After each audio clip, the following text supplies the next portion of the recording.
I'm here to bring awareness to one of the greatest lies ever told, and that lie is the American dream of home ownership. After all, what makes a great lie, except everyone in authority wants you to believe that it's true? No rational person believes an owner is someone that must pay another, or the government, to keep or avoid punishment to what they rightfully own. In fact, this is the principle upon which slavery is based. Ownership and its companion liberty are based on freedom from debt, where the only obligation for what you have is to God and nature. Put into endless debt with property tax prohibits home ownership, makes you like a medieval serf or slave of the state. You may own your pants and shirt, but no one in the USA can own their home. Because of homestead property tax, actual liberty is impossible, like a greyhound chasing the mechanical rabbit. After all, where is your liberty if you can't own a piece of the earth called home? Where can you go and not be in debt if you don't own a home? Because of homestead property tax, our government charges us for our very existence on the planet. This lie, the lie of home ownership, is promoted by every authority in government, media, law, and real estate. Yet no so-called homeowner I have ever talked to believes that even when your property is paid off because of homestead property tax, they will ever be allowed to actually own their home. Why must they lie? It's not as if those in government don't understand they are prohibiting homeownership. Many years ago, I brought this up at a county commission meeting, and to my surprise, they agreed with me, but insisted it was their job to impose property tax.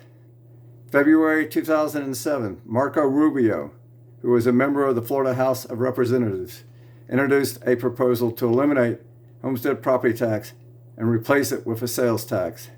Mike Herodopoulos, chairman of the Florida Senate Finance and Tax Committee, said in reference to this February 2007 proposal, "It's an interesting idea. You would truly own your own home. You wouldn't jeopardize losing your home because of taxes." In making this statement, Mike Herodopoulos admitted that home ownership is a lie. One has to ask, since when did the people of the United States not have the right to truly own their homes? Of course, this proposal was squashed in a matter of months. 2-year-old children, cats and dogs, understand the concept of ownership better than economists, lawyers, the government, and every other so-called authority. The reason ownership is so natural: God doesn't want us to be slaves. Why do they do this? Why is this lie so important to them? If you could actually own a home, you could have a place where you are free from debt, where you could go for peace and real liberty. Something the authorities must prevent, because by keeping people in debt, they feel secure with their control and livelihoods. What kind of government threatens to take away the necessities of life, in this case shelter, in order to collect what it wants? What kind of government demands you pay them if you have no income? What kind of government charges you to exist on the planet? It's the kind of government that denies the people the essence of what they are supposed to protect. We are not the land of the free and the home of the brave. We are the land of the slaves and the home of the deceived. Allowing people to acquire the true ownership of their homes would make real liberty possible and should be the highest priority for those that believe liberty is a God-given right.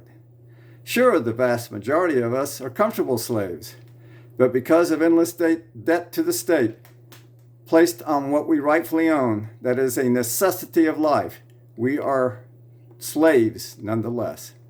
Beware, our masters in government will never be satisfied, and what is comfortable today will inevitably get worse.